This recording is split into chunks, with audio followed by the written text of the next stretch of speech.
Good morning. Donald Trump reaching out to minority voters, explaining why he says he would be best fit for the White House. Good morning, everyone. I'm Maria Bartiromo. Welcome to the program. This is Sunday Morning Futures. Trump making the appeal to voters in Michigan and Virginia. But critics are questioning the locations he picked to share these messages. We'll take a look at that with our panel. But first, an all-star lineup this morning. I'll go one-on-one with Eric Trump on his father's campaign shakeup and a lot more. Plus, Newt Gingrich with me on the White House's admission that the $400 million payment to Iran was tied to the hostages. And Green Party candidate Jill Stein will join me live. We're looking ahead right now on Sunday Morning Futures. So much for joining us. It's great being here, Mark. Obviously, the news of the weekend, Paul Manafort now resigning.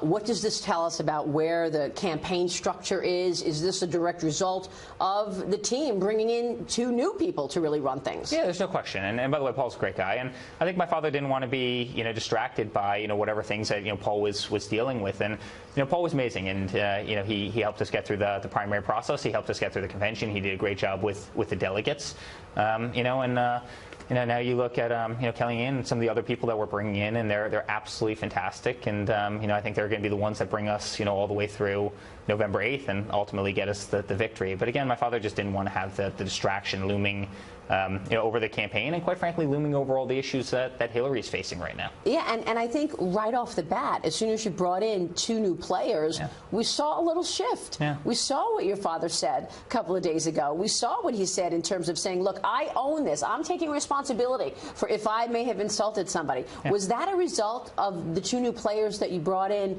to run the campaign? Yeah, maybe a little bit. I think, or was that from the inside, his children? Did you advise him to do this? I think it's him, right? I mean, at the end of the day, my father's my father, right? I mean, let Trump be Trump, and I think that's what, that's when he does best. That's who he is, and that's what's created this, incredible movement that he started. At the same time, don't get me wrong, a lot of people are opining on this, and I think he's felt it, as well. And I think coming out with a great sense of humility, again, the father that I've known my entire life, I think it was amazing. And as I mentioned, I was at that speech, and the speech was amazing, and it was electric, and the room was electric, and I was proud of him for doing that. Well, clearly, coming out of the convention, which was very successful for you, the convention, something happened, and obviously Paul Manafort wasn't doing it. I mean, he wasn't doing the job because the campaign lost ground after the convention. So does this change now give more clarity? You've got two new players. Does it give that freshness that you need with these just 80 days left? Yeah, possibly. And I wouldn't even say we came out of the convention. We had an amazing convention. We had a massive bump. In fact, one of the biggest bumps coming out of the convention that you could have imagined, right? And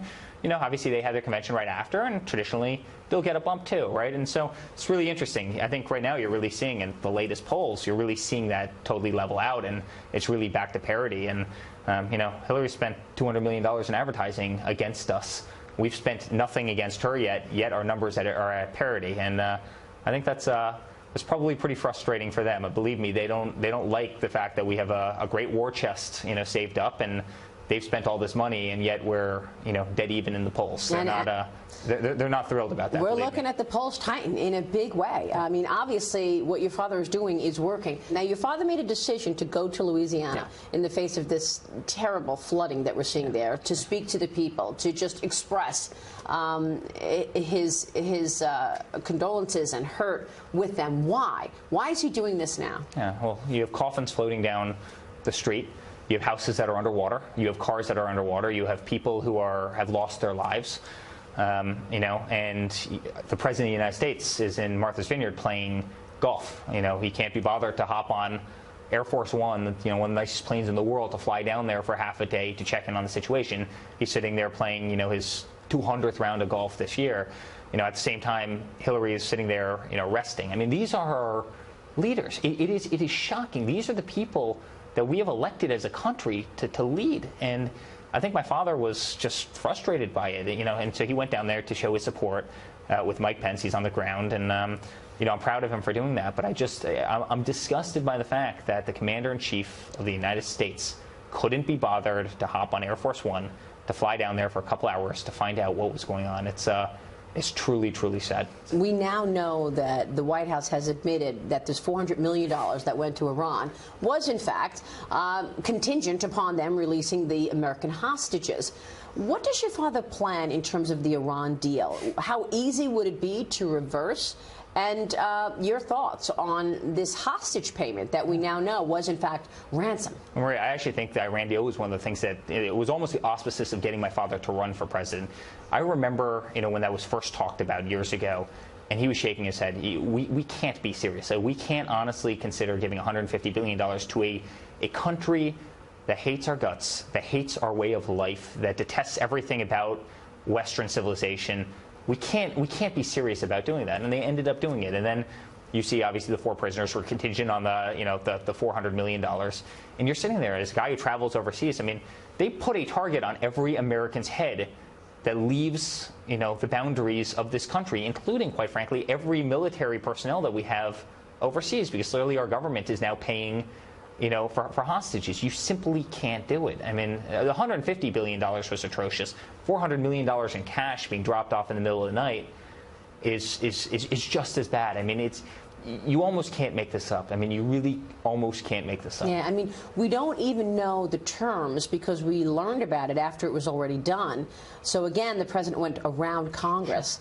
What can we expect? And by the way, he lied about it. Yeah, he lied about it. He said that it wasn't ransom money. The 400 had nothing to do with the hostages. No different than he lied about Obamacare, where he said you'd get to keep your doctor, you'd get to keep your plan. No different than Hillary Clinton lies about the 33,000 emails. No different than Hillary Clinton lies about Benghazi, right? I mean, no different than Hillary Clinton lies about every scandal that they've had in the White House. I mean, this is what you're getting from our politicians in this country. We're America. We're better than that.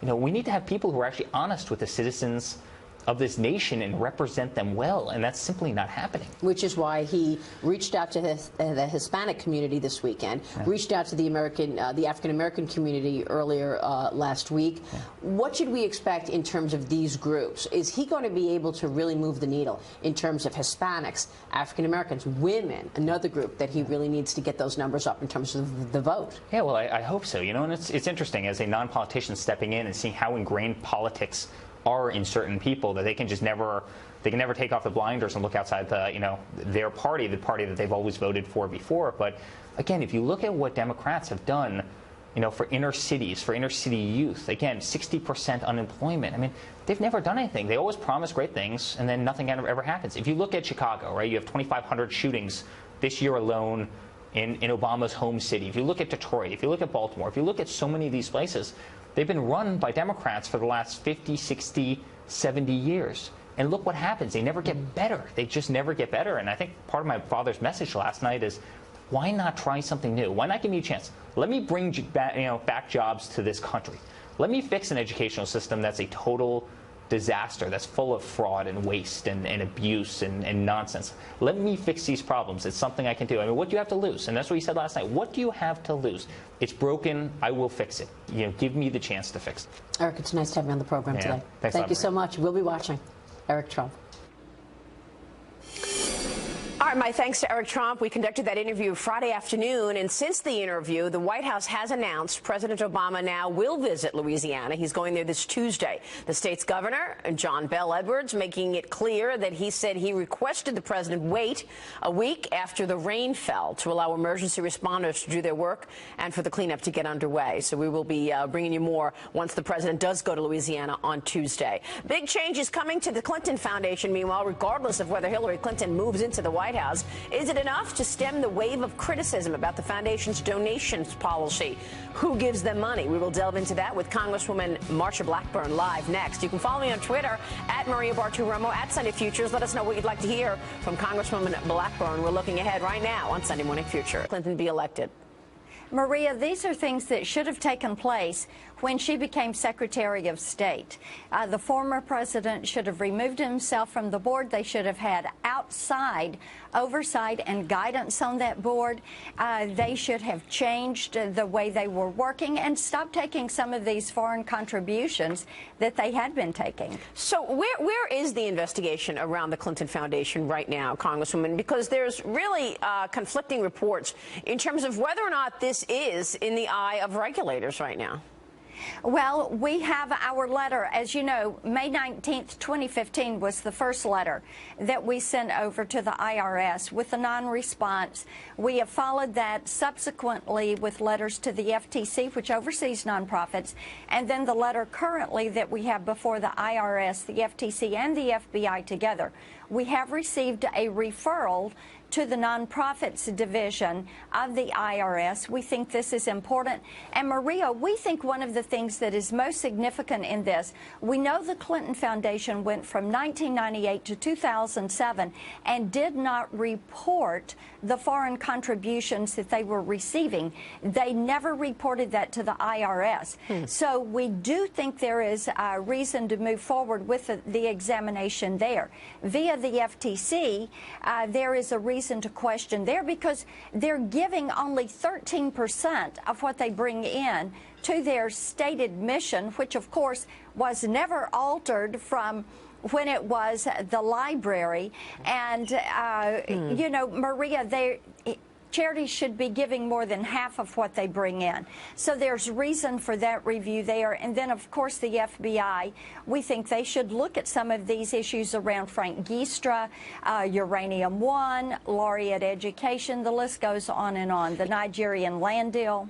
Yeah, you mentioned a number of the really more onerous situations and very straightforward. So the Uranium One deal, for example, Hillary Clinton's State Department sold 25% of the U.S.'s uranium to Russia. And we should point out that uranium is the stuff that makes nuclear bombs. Right. And then very soon after, the company Uranium One donated to the Clinton Foundation, and then Bill Clinton got money for a speech in Moscow.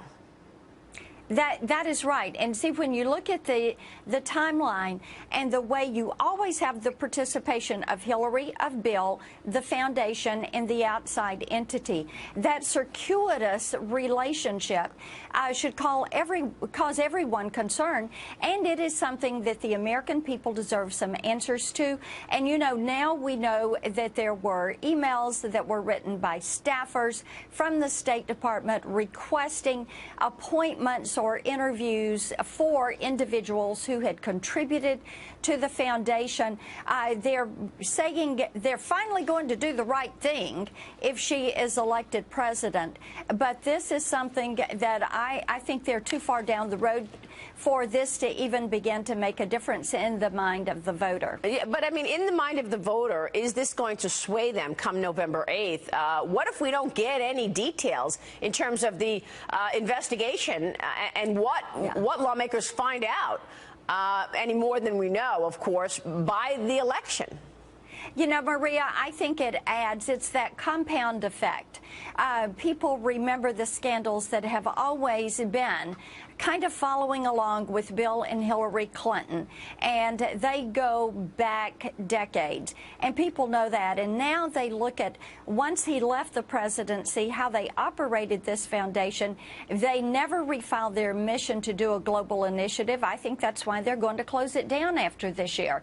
They never filed the 990s for foreign contributions, and only after she became Secretary of State did they alter that process. Yeah. It is that web of deception, deceit, of always playing with a different set of rules. And if you or I had done this, we would be in jail. Yeah. All right, we'll keep checking back with you, Congresswoman, see what you find out. Thanks so much for joining us. Thank you. We appreciate it very much. Marsha Blackburn there. The Obama administration admitting now that it did delay a $400 million payment to Iran as leverage for 4 American prisoners. Was it ransom? Well, it certainly looks like it. Newt Gingrich will join us next on that. And then Donald Trump's so-called pivot as we look ahead on Sunday Morning Future. Stay with us.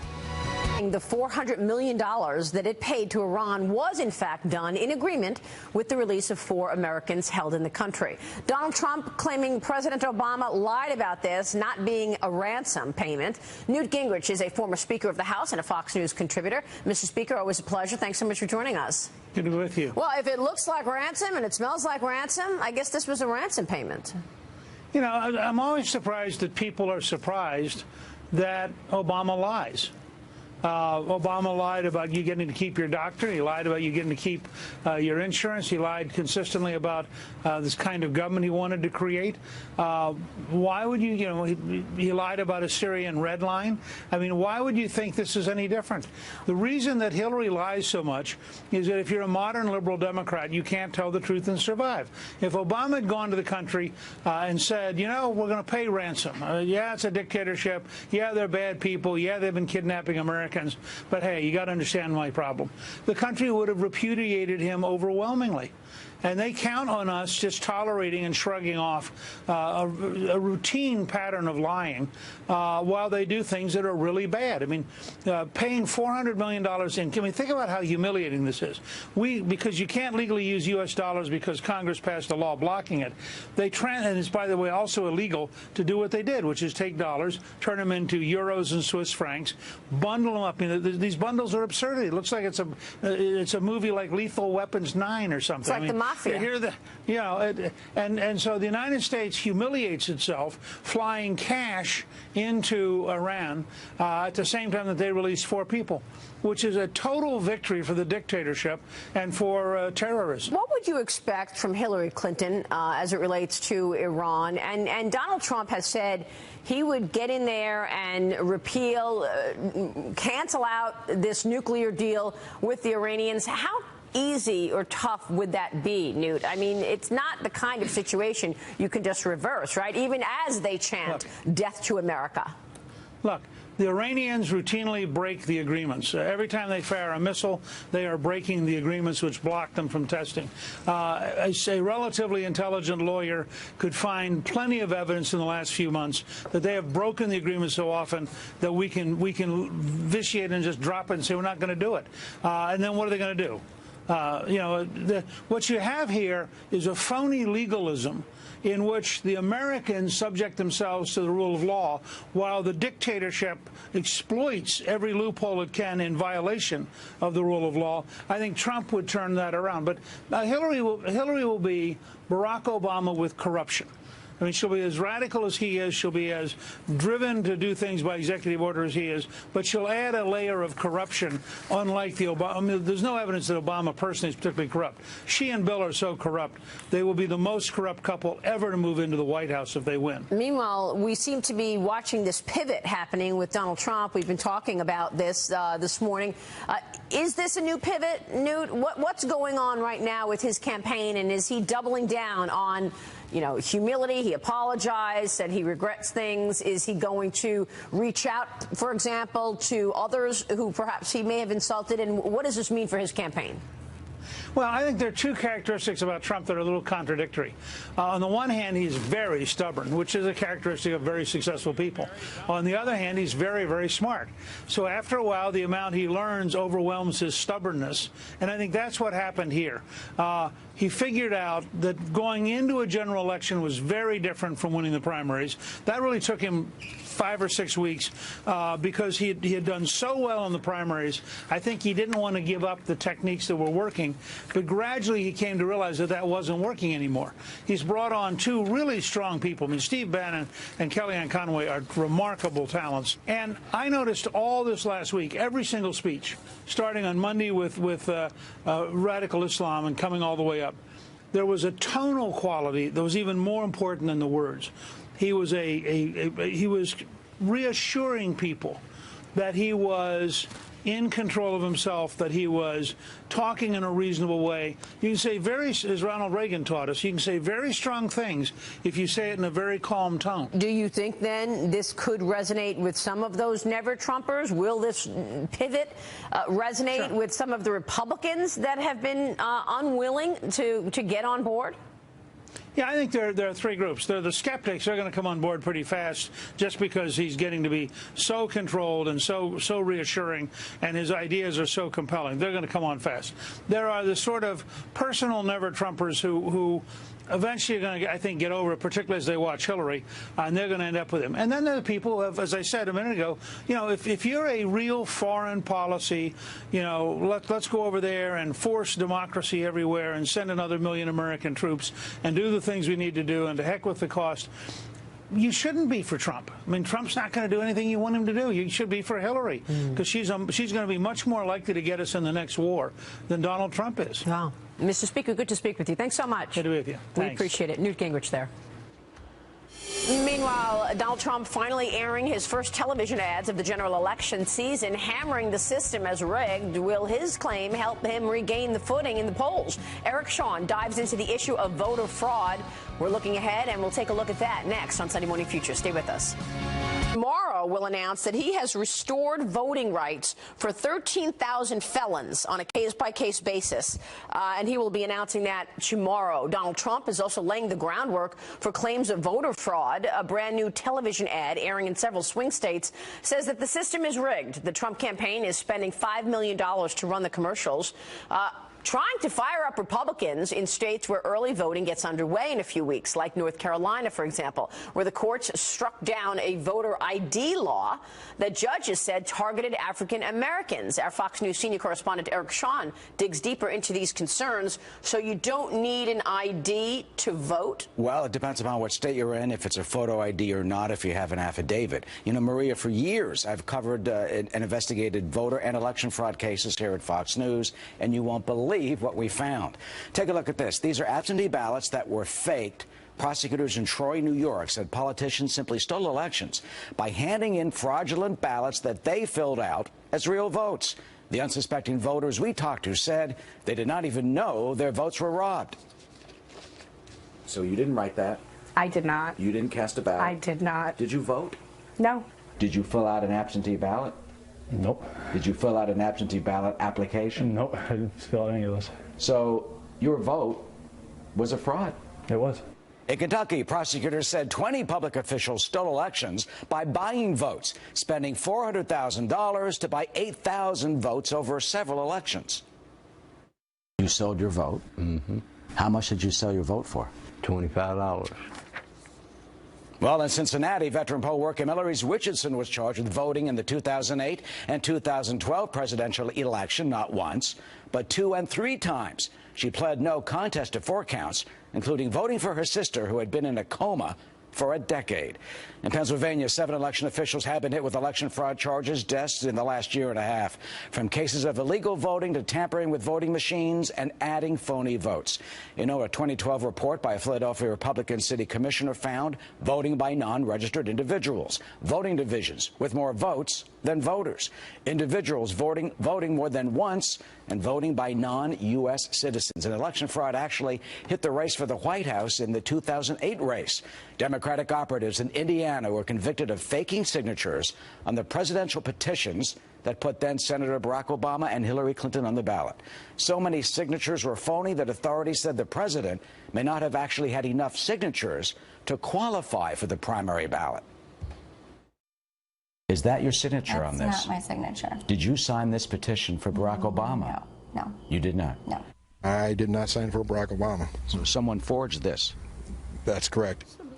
Well, so this is how it worked in Indiana. It is unbelievable. You need 500 signatures from each congressional district in Indiana. In South Bend, President Obama qualified with 534 signatures. But prosecutors said 100 to 200 signatures were faked. So that brings the Obama number down below the legal number that he needed to qualify. The prosecutor told me, had this been caught at the time, Maria, the president probably would not have qualified for the ballot and would have been bounced from that primary ballot. But all this fraud wasn't caught until 3 years after the election. This is unbelievable, Eric. You've done such good work on this. We want to bring in, so congratulations, thank you. John Fund is with us. He is columnist for National Review magazine. John, thank you very much for joining us. And you two have done so much work on this. First off, the Terry McAuliffe situation in Virginia tomorrow. What's your sense? Would that classify as potentially raising a red flag for potential voter fraud? Well, felons aren't allowed to vote until they get their rights restored. They've proved themselves to be part of the mainstream of society. What Terry McAuliffe is doing is not on a case-by-case basis. He's trying to put every felon back on the voter rolls, including 232 serious sex offenders. So there was no distinction made between what kind of crime you committed and the kind of people Terry McAuliffe wanted to give back their voting rights to. So that could basically come under review in terms of whether or not this is voting fraud. Well, the Supreme Court has already slapped him down and said he can't do it for all 200,000. So now he's trying to do it for a small segment of that group. How worried are you? What's your reaction to Eric's report? Well, we have a sloppy, inefficient system. So sometimes you don't know when the sloppiness ends and the fraud begins, because the sloppiness feeds into the fraud. We make it so easy for people to vote in someone else's name. In New York City, investigators from the New York City Department of Investigation went out and tried to vote in the names of people who were out of state, dead, or felons. And 61 out of 63 times they were handed ballots. One of the times, the 2 times they weren't, is because somebody was trying to vote in the name of the son of one of the poll workers. So the point is, there's a 97% success rate, because if you don't have an ID law, as Eric said, in half the states you don't, there is no way to really catch someone. And once they vote, it goes in the ballots with all the other ballots, and you can never segregate it out and find out where the fraud is. Eric. Yeah, you know what we saw in 2008, the Norma Coleman, Al Franken race, that they separated by 341 votes. It wasn't until later that studies found at least 1,000 felons they believe illegally voted in that race, and 200 were convicted. 200 convicted, yeah. So, but that still didn't get to the 341. But it was found out after he was sworn in. You couldn't do anything. I mean, these no ID states it's just mind-boggling. Who's to stop anybody from voting 4 times? Here's my point. I don't think there are very many people who don't have an ID, but if there are, let's get them one, because you can't participate in the mainstream of American life. You can't get a job, you can't get a government benefit, you can't get on Medicare, you can't travel, can't cash a check. But these groups that are fighting the voter ID laws, if they spent all those legal fees on actually getting people IDs, we wouldn't have this debate. Are we going to see any efforts to stop this, to make sure that we actually see a system that is fair? Well, the election officials I've talked to, they say that they are confident that any fraud will be caught. They pointed these cases, for example, as evidence of that. And in Rhode Island and in New Hampshire, the Secretary of States there say the way to do it is to have an ID, but with an affidavit, that if you don't have the photo ID, you fill out an affidavit. Your vote then has a paper trail to be challenged later if there's any type of problem. And those secretaries of states are Democrats, by the way. Yeah, they are. And they're honest anti-fraud Democrats. I think the real issue here is that we have to get groups, outside groups, not necessarily affiliated with campaigns. They're nonpartisan groups like TrueTheVote.org out of Texas, which is a national organization.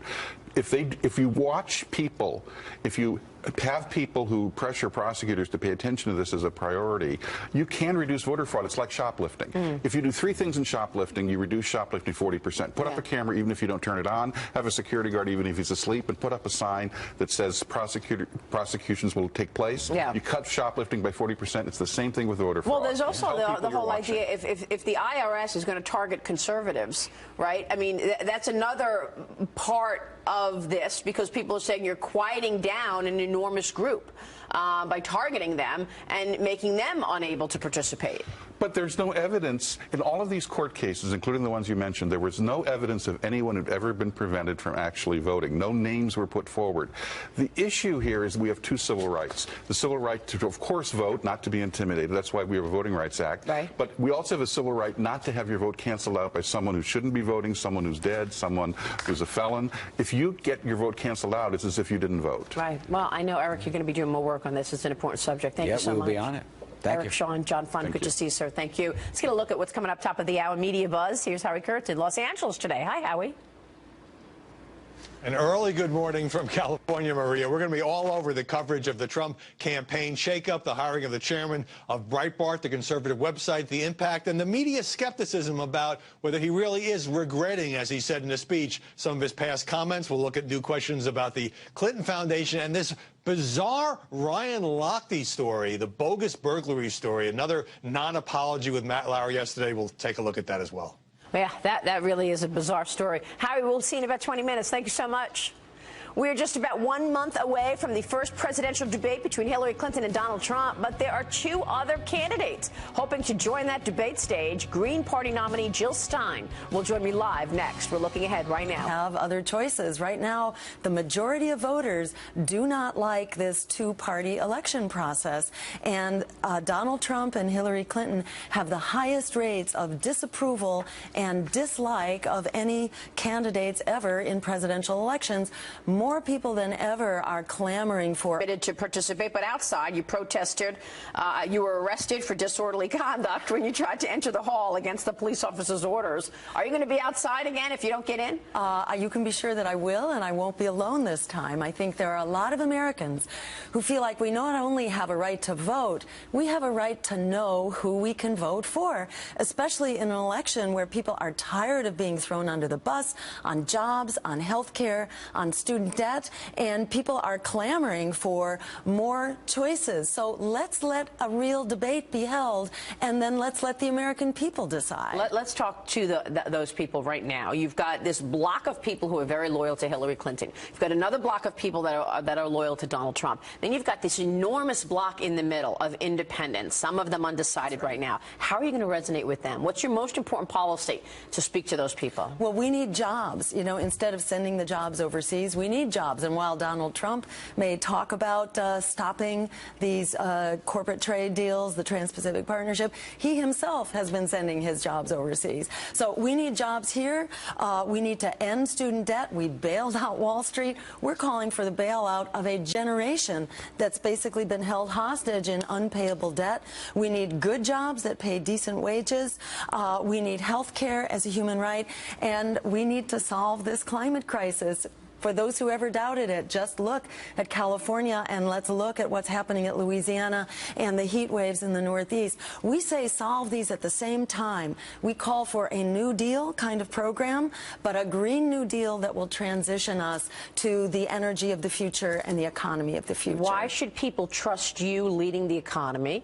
How are you going to create jobs? Great. So, number one, I'm the only candidate in this race that doesn't take lobbyist money, that doesn't take corporate money, and that doesn't have a super PAC. I'm a physician, not a politician, and I'm in this to help heal our very sick political system so that we can fix all the other things that are literally putting our lives on the line. And, you know, how will I do this? By unleashing the power of the American people, who should be the engine of our democracy.